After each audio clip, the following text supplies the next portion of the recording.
বাজারে যখন নতুন নতুন পেঁয়াজকলি ওঠে তখন আমরা বেশিরভাগ সময় ভাজাই খেয়ে থাকি। কখনো আলু পেঁয়াজকলি ভাজা, তো কখনো বেগুন পেঁয়াজকলি, কখনো শিম পেঁয়াজকলি বা কখনো ফুলকপি পেঁয়াজকলি ভাজা।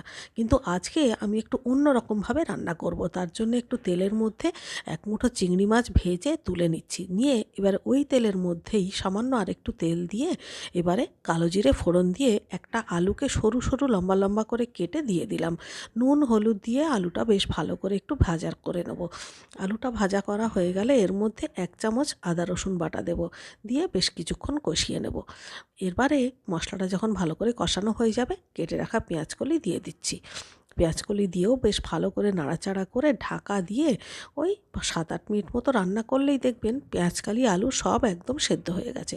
এবারে ওপর থেকে একটা টমেটো দেব, আর সঙ্গে দেব ভেজে রাখা চিংড়ি মাছ।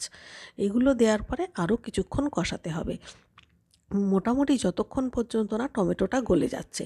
তার জন্য আবারও একটু ঢাকা দিয়ে দিলাম। ঢাকা দিয়ে কিছুক্ষণ রান্না করলেই সমস্ত কিছু একদম নরম হয়ে গেছে এবং মাখা মাখা মতো হয়ে গেছে। এবারে চেরা কাঁচা লঙ্কা দিয়ে আরও একটু নাড়াচাড়া করলেই তৈরি হয়ে গেল পেঁয়াজকলি আলু চিংড়ি দিয়ে চচ্চড়ি।